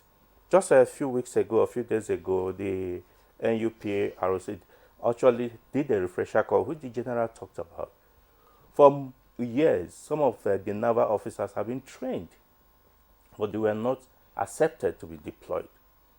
Just a few weeks ago, there's a refresher course now, including the customs officers and all that. We need to see them there. When they see them there, I will believe about the figures. Won't that also develop another massive syndicate involving the military, involving security agencies, the NNPC, and all of that? Won't that amount to another syndicate? But that is a better, at the airports, at our international airports, you have the security services there. So you can verify the immigration, what they are talking about, people moving out, and from the DSS can also verify. But here, nobody else can tell us what is being done. All right, let's get to Mr. Majid Dahiru. You said Nigeria is making significant progress. I want you to speak concerning the international oil companies operating in the oil-producing communities. Because there have also been reports that these international oil companies are also a part of this whole, crime. Yes. So let us know what you know about that. IOC that has invested so much to de-risk an oil asset or an oil block cannot turn around to now steal its own properties. Oil theft has driven a lot of IOCs out of the Niger Delta. And that is why, in the past couple of years, less than 3% of investment in Africa in oil and gas industry came to Nigeria because of the difficult terrain, operational terrain, particularly as it concerns oil theft. So sometimes we tend to weave a lot of conspiracy theories around very simple issues. Look, oil theft is being done by criminal individuals who simply are trying to profit other people's investment and sweat. The IOCs are the major oil producers in Nigeria. They cannot turn around to also steal what they are producing. You can accuse the IOCs of not meeting up to the expectation of host communities of development in terms of clean up the environment after polluting the environment from all these activities and all that. But to accuse the IOCs of stealing crude is something that I find a little bit not very realistic. And let me say this, they are partners with the NNPC, they are partners with the Nigerian state in exploiting or exploring our hydrocarbon reserves. So they're strategic partners. And they're also affected by oil theft. Even indigenous operators like Elumelu you mentioned are also affected. So they are all affected. And that's why they're all working together as a group to confront the common enemy of oil thieves that has made their investment not yielding profit. Because if you pump crude oil, for example, from one end, before you get to the terminal, probably 80% is lost to all of those breaches on the pipelines. But thankfully, why I'm making this point is, where we are today is that almost all of these breaches have been recovered. The NNPC, working with the armed forces and other security agencies, have tightened the noose around oil and gas infrastructure in the Niger Delta. This has yielded results by way of an upsurge in crude oil production. I'm saying we need to sustain this, and the advocacy now should be, how do we even improve on what is already achieved? Because also the challenges we'll be talking about, I think they have somehow managed to overcome those challenges. And it is commendable. I mean, for the first time in our lives, we are seeing a commander-in-chief give a charge, and within a few months, we are seeing results from that charge giving, because all hands are on deck. So it tells you that if there's a political will to do the right thing in this country, in every aspect of our national life, it will happen. So I think it is significant that we have recorded an increase from less than 1.3 million barrels per day to about 1.8 million barrels per day. And NNPC is on course to achieving 2.5 million barrels of production per day. So I'm saying that we need to now begin to highlight things that needs to be done to sustain this and make it better. And I hope and pray that this might be the last phase of this question around oil theft in Nigeria, given the effort we've seen so far. And one thing we need to do is, again, the political leaders of the Niger Delta states must begin to give back to the people that which is their due, so that they can invest their legitimacy in the Nigerian state enough to cooperate with security agencies to safeguard this infrastructure that is the backbone of our economy. The level of misery, you need to see a flash picture from the Niger Delta, and you compare that to other oil producing countries all over the world, and you see the contrast. So we need to resolve that problem of poverty, misery, and hopelessness in the Niger Delta. And the governors should be given this charge because they have the resources to turn the lives of people around. But some have said that, I agree with you to a large extent. Some have said also that the terrain makes development a bit difficult because of the swampy area in large parts of the Niger Delta. But however, most of the issues you have raised is why, it's why the PIA came to be. Yes. So why is the PIA not resolving the issues that it was meant to resolve? You see, the PIA is just a law. The PIA set aside, I think, 3% or 2.5% of profits from operating entities, 3% to develop the host communities. Now, the problem is we've not seen enough investment in the Niger Delta because of this same problem. So now that the efforts by the armed forces and other stakeholders is yielding results, hopefully we'll begin to see inflow of investments into the Niger Delta. For information, most of the IOCs have divested from their onshore operations and only operating offshore because of this same problem. So if the terrain is safe now for operations, and we to see new investments in the upstream, in the upstream sector of the oil and gas industry, we might begin to have operating entities that will not be able to have enough profit to set aside this 3% to complement the 13% derivation fund coming to the states and what the NDDC and Mission Nigeria is also able to provide. So for the PIA to have full effect, you need that environment to be secured adequately for investors to have confidence enough to come in. So without investors, the PIA, that aspect of the PIA cannot be activated because the profit comes from the investors' profit. The 3% comes from the investors' profit from those investments. So if there are no investment, there are no profit, so the 3% cannot even be activated. So you need investment. That fund is not just existing because of the creation of the PIA. No, it's not existing yet. It is simply an anticipation that when operating entities come in and they are able to make profit, 3% should be set aside to develop the host communities. You need that investment. Does anything need to change with the PIA to make it work better? I think they need to increase the threshold from 3% to 5%. You know, it was a debate, actually. It was during the process of harmonization. Yes. I think the House approved, is it 5% and then the Senate 3% somehow. It was when the joint committee sat that they decided to put it at 3. At 3. So I think 5% should have been more reasonable. But they are not even saying 3% at the moment. You're asking for 5%. Saying, the reason I'm not saying 3% because there are no investments there. Anyways. The existing investments have been divested. But once we secure this terrain today, and investments coming. And we start seeing 3%. Hopefully we can now improve it to 5%. The reason is the optics. When the people of the community know that, okay, investment will bring 5% of their profit for our development, that might incentivize their cooperation with the Nigerian state to further secure the environment. All right, thank you very much, Majid Dahiru. I'd like to get to Major General Emeka now. You know, the military is doing so much, like you have mentioned. Of course, we're seeing results here and there. I want you to speak to us about the challenges that, you know, the security operatives themselves face. You mentioned the terrain earlier, but away from the terrain, are there other issues, you know, being faced by the security operatives deployed to the Niger Delta to safeguard the pipelines? Okay, we've talked about the terrain, which is a key problem. Not that we can't surmount it, only that it reduces the speed. For instance, your capability to react quickly, it does reduce it.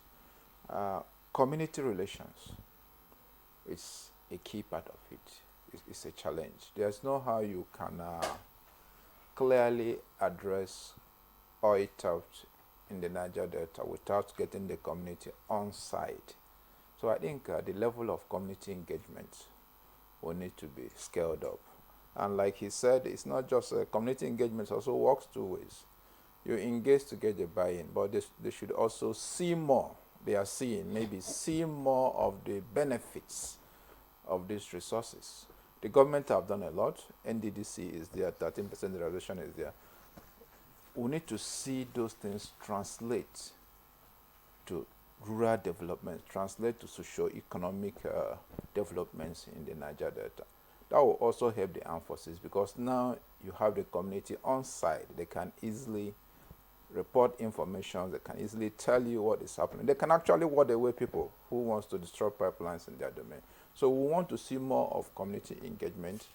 Again, another challenge we can talk about is in terms of platforms to be able to do these tasks. I agree that no armed forces anywhere in the world gets everything you need. It's not possible, but we can always appreciate much more capability in terms of drone to increase ISR, because we believe that we need to have a clear view of the pipelines 24/7. To be able to do that, you need night fighting capabilities, you need drones to be able to support such operations. And also there's also technologies, even long-range cameras. In the Northeast, it was extensively used, and that was some of the success factors, some of the determinants that aided our success. So we need to see some of these capabilities deployed in the Niger Delta. Of course, they all cost money, but we believe that with the government support, we'll be able to get much more capabilities to enable us to do the jobs. All right, you're still watching Good Morning Nigeria, live on the network service of the NTA. The conversation continues. Let's quickly take this break now. Stay with us. government of Nigeria warns vandals of national assets, electricity transmission towers, cables and other facilities to desist from this act of sabotage. Vandalism is a serious crime punishable under the law. Vandalizing electrical equipment will affect millions of Nigerians, including your loved ones. Remember that national assets belong to all of us, hence the need to protect them. Report all cases of suspicious movement around electrical facilities to security agencies. When you see something, say something. This message is from the Federal Ministry of Information and National Orientation in collaboration with the National Counter-Terrorism Center, NCTC, Office of the National Security Advisor. Imagine a world where your potential isn't limited by your bank account, where your financial dreams can become reality. That world is here with the Nigerian Consumer Credit Corporation scheme, Credicore. Credicore is one of President Tinubu's initiatives designed to put the power of consumer credit in the hands of working Nigerians. Here to help you achieve your goals, whether it's providing for your family or expanding your home or business. Visit www.credicore.ng today for details. This is the renewed hope. Meet lovebirds Jayola and Adama Davies. Their dream of living together as man and wife has finally been fulfilled. The latest couple in town, Mr. and Mrs. Jaye Davis! But an invasion by their troublesome families was not a scenario they bargained for. Her mother moves in. His mother shows up with his little niece. Then her younger sister joins the scramble. You want to stay? Married life suddenly becomes very complicated even before it started. Follow their story on this channel as they confront every challenge as it comes. Family forever, the story of our lives. The counsel of our fathers. I will urge and advise our younger generation to use talent and brain to sort out problems, not arms.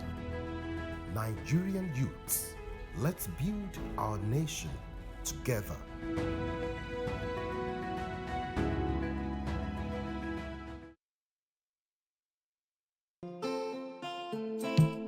We must all join hands to work hard so that we build a country for our grandchildren.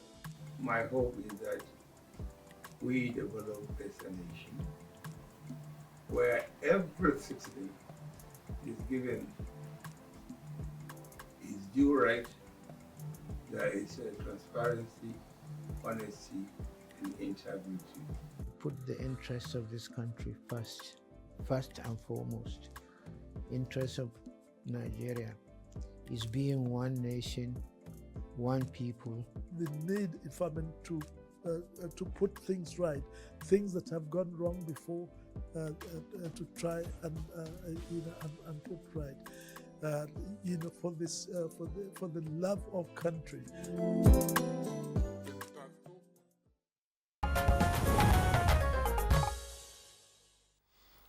All right, thank you for staying with us on Good Morning Nigeria, where we've been discussing the crude oil theft phenomenon. Well, just before we went on break, we had the general telling us about some of the operational challenges or areas of enhancement that might be required. For now, let me get to CSC Babawale, who has joined us via Zoom, to tell us about the nature of synergy that you have with other security agencies in the Niger Delta. I mean, in terms of real synergy, not the kind of synergy that caters for the individuals. Thank you very much. You have been very, very cordial. And, security is a collective responsibility. Just one security agent can't do it alone. I remember some few months ago in Bayelsa, where we arrested a vessel suspected to have been involved in oil theft of the sea in Beneti. So this operation was in conjunction with the Tantita Security Service Nigeria Limited. So, and the vessel was arrested with about 119 metric tons of crude oil already loaded. And, you know, the beauty of it is that we're able to arrest 12 and 11 community members. This is what we're about synergy. So if not that, you know, we're working together, this operation would have been successful. So we have a cordial relationship, all sister agencies. Hello. So I'm talking about the Nigerian police, the Nigerian army, and every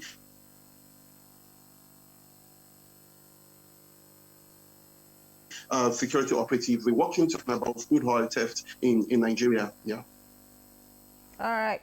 Thank you very much, CSC Babawale Afolabi. Let's get back in the studio now. Majid Dahiru, I'd like to find out from you as we begin to round up this conversation. You have said the security operatives are doing so much, and yes, some thieves are being caught here and there. What would you want? And then Major General mentioned the fact that the penalties are, you know, very weak, and maybe that's why they are being encouraged, you know, to continue with the trade and all of that. So what would you recommend, you know, that the government does in terms of dealing with those who are involved in this crime?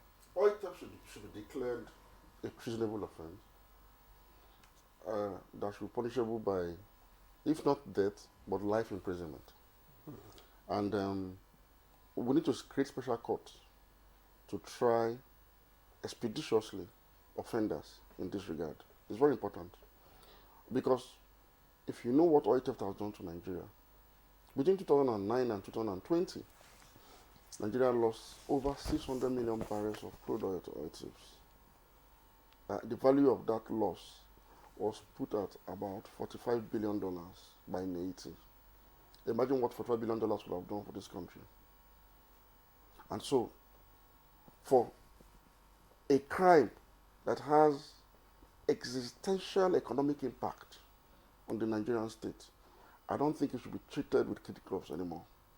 And so, if this is done, it will serve as a severe deterrent against this act, and it will now ease the job of the armed forces, the NNPC and other stakeholders in this regard.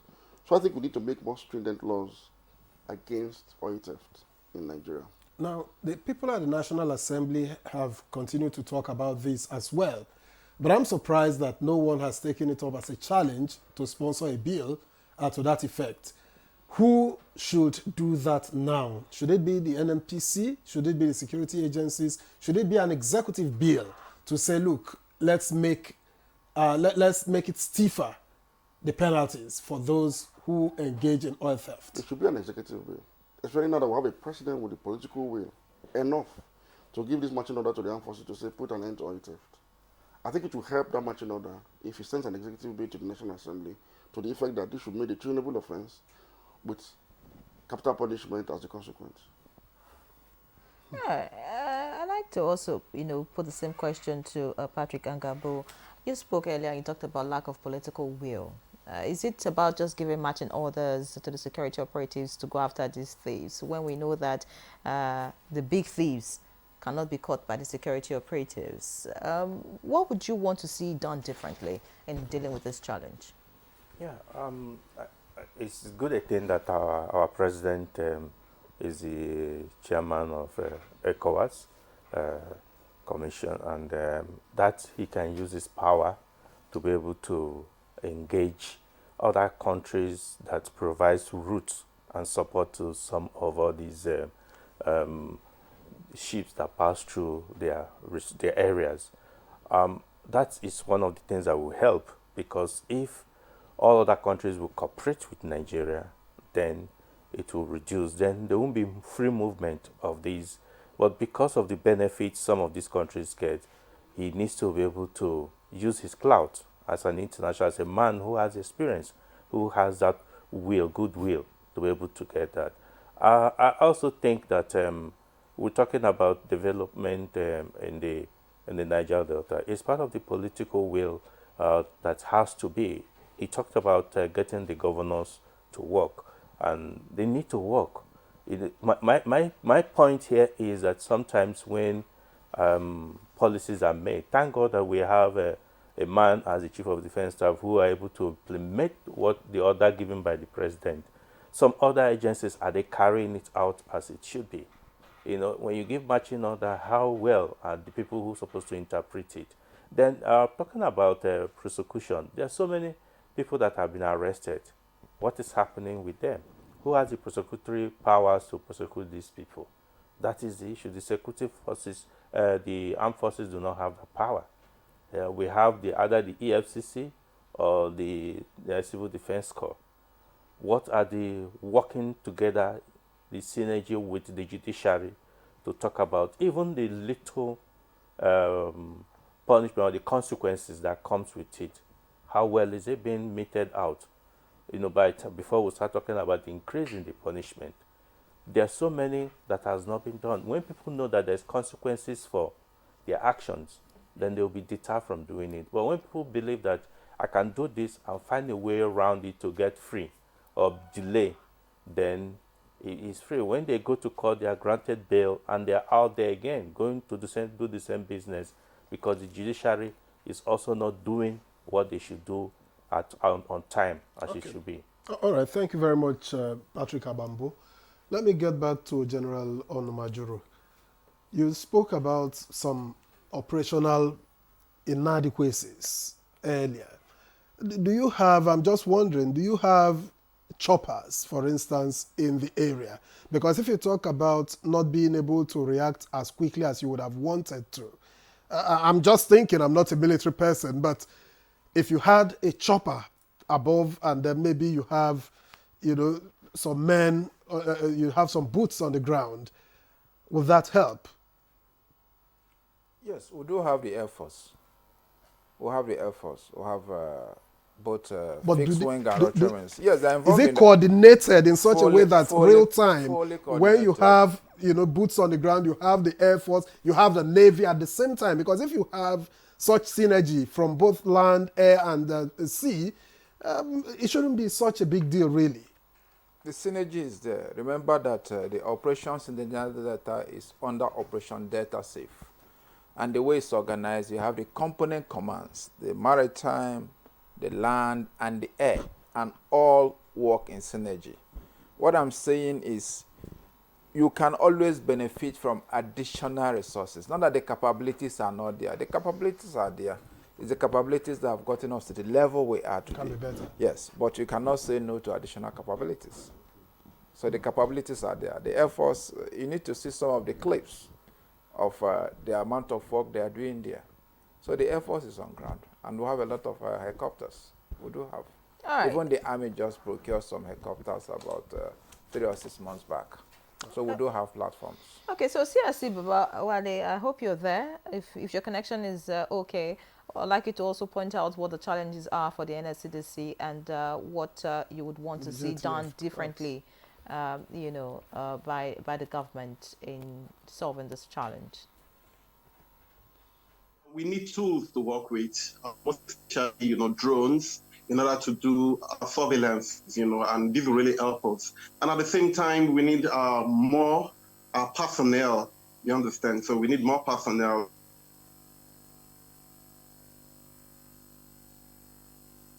So if we are able to recruit more, especially with other sister agencies as well. So these are part of the thing. And also we need to increase more of our engagement with the host communities. We need to, they need to supply us with information, you know, because these people, they were withholding things. If they can feed us with information, I'm very sure that all these will be a thing of the past. Yeah, but we notice that this is hiding things because of the steepness.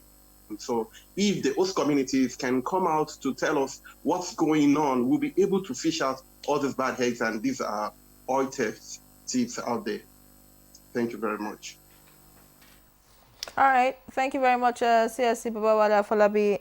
As we round up the conversation now, I'm sure you've seen the report, Mr. Majid Dahiru.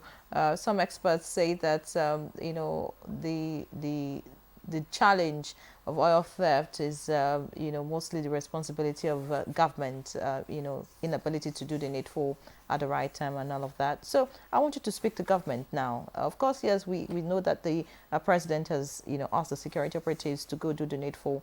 You have also talked about what should be done as regards the law. But outside that, holistically now, what can the NNPCL do? What can the government do on its own part? And of course, what can the leaders in these communities also do to deal with this challenge?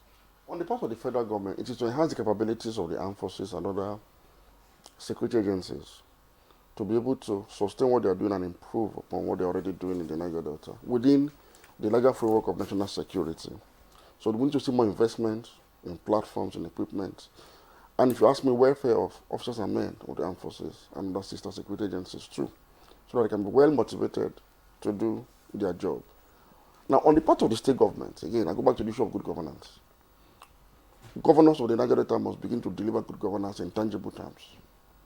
The people in these communities must begin to see the benefit of their God-given hydrocarbon endowment that actually fits the nation.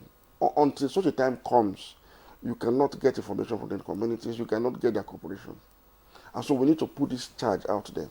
And the president also, we have to call these governors through the National Economic Council to say, look, one of the ways we think we can increase the wealth of this nation is for you people to give back to the people what has been given to you, to them, through the monthly allocation account by way of 13% derivation. The president must speak to these issues and charge them with the responsibility of playing their part to safeguard our oil and gas assets, national assets. It's important. On the part of the NNPC, they have done quite well, because the acquisition of that capability to monitor, to carry out 24-hour surveillance across the entire network of pipelines in this country is quite commendable. So I'm sure that what they need to do more is more investment in this regard to make sure that they acquire high capabilities, to update their technological capabilities to meet up with emerging challenges and threats from this syndicate of criminals, and to continue the collaboration with the armed forces in every way, without any restriction, without any limitations, so that together they can find a lasting solution to this problem. So otherwise, I don't think we need comprehensive good governance within the framework of ensuring national security of the entire Nigerian space, where every inch of the 920 plus 1,000 square kilometers is secured adequately by the state. It has to be a responsibility that must be taken on by the state. All right, just before what about community leaders? You didn't speak to community leaders because, we the truth is, community leaders are not security agencies. Community leaders do not have the capability to prevent oil theft, even if they do not want it. That's what I'm saying. Good governance will mitigate the tendency of members of the host community to either cooperate or engage in these nefarious activities. It will mitigate it. It cannot stamp out criminals entirely, but at least there will be a paradigm shift in their focus of legitimacy from non-state actors that are militants to the state. But the only way to achieve that is to give back to the community that which they deserve. Quality education, quality healthcare, quality rural infrastructure, that will generally develop their socioeconomic lives. That's the magic. All right. Now, because you spoke about how much the NNPC has done at the moment, and Patrick Abambo has continued to express concern about the NNPC not being transparent enough, how do you think that the NNPC can be checked to ensure transparency and lift the veil on what seems like opacity? For me, when we talk about opacity, you must understand that the NNPC is Nigeria's national oil company.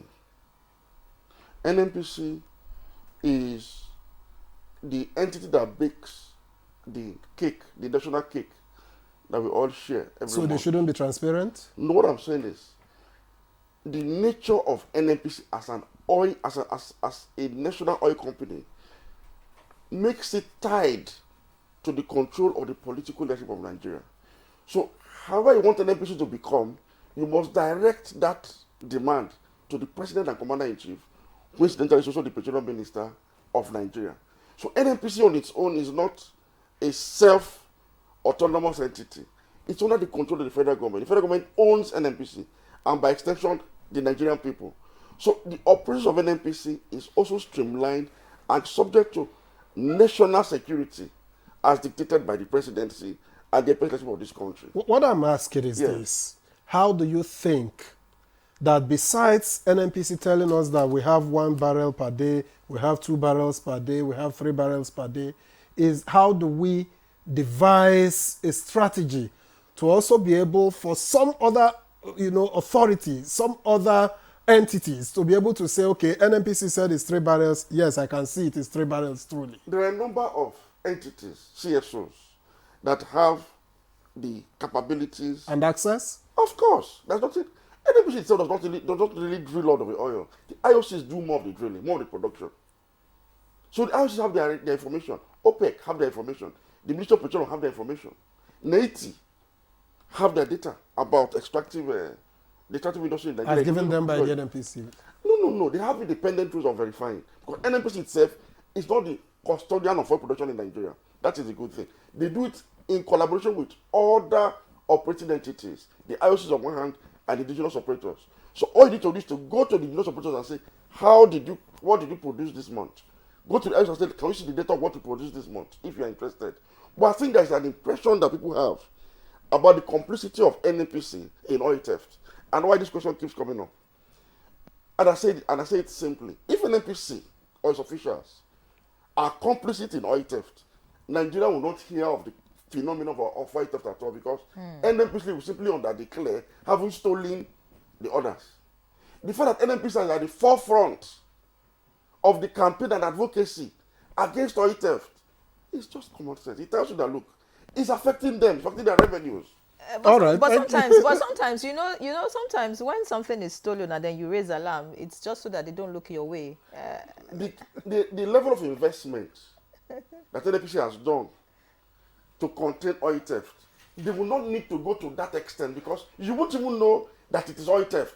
Okay. All right, thank you. Let's take the last 2 minutes to get closing remarks from Patrick Abambo. Yeah, I've taken time to study other national oil producing countries in other companies in other countries. Aramco, for instance. Regulatory, and I've seen that there are alternative ways of finding out, and we're not just going to depend on what we are told by these people. All of us are here when somebody who is a big major player there talked about that the government had given order for NNPC to cooperate, give some crude oil to them, but they are not selling and all that. So there are a lot of issues that needs to be done, and these are the things I'm talking about. Transparency. We'll talk about transparency in Nigeria, and that has to be done. We cannot say yes, they have done this. They are trying their best as much as they can, but I think they should do more. They should do more better than is being done, and the president is giving them that support for them to be able to do better than they are doing.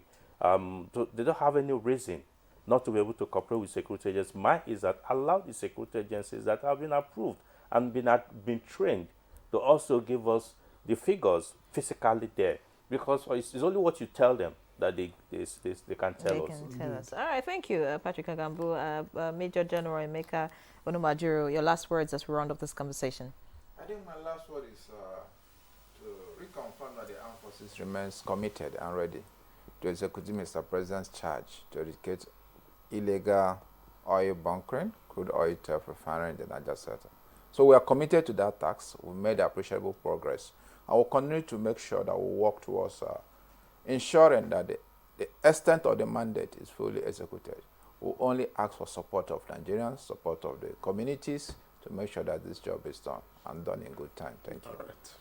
Thank you very much. The way you're smiling right here in the studio, is that how you smile when you're in the Niger Delta? I doubt. I doubt that. All right, CSC Babawale Afolabi, your last words as we round up the conversation. All right, looks like I would not have that connection. So thank you very much, Majid. All right, CSC Babawale, your last words in as 1 we minute, go. Please. All right, connection problem. We hope that the pipeline, in this connection between us and Babawale is not being vandalized. Thank you very much, Major General Emeka Onumajuru, Chief of Training and Operations and Training, Defense Headquarters. Thank you so much for being our guest. And of course, we wish you the very best, you and the team, on the field, making sure that our resources are safe. Thank you. Majid Dahiru, Public Affairs Analyst and newspaper columnist, we appreciate you for your insights on the program. And of course, Patrick Agambu, Public Safety and Security Expert. It was a pleasure to have you on the program. We also appreciate CSC Babawale Afolabi, National Public Relations Officer, and CDC National Headquarters for joining us for the conversation. So that's Good Morning, Nigeria, this Tuesday. Thank you for watching.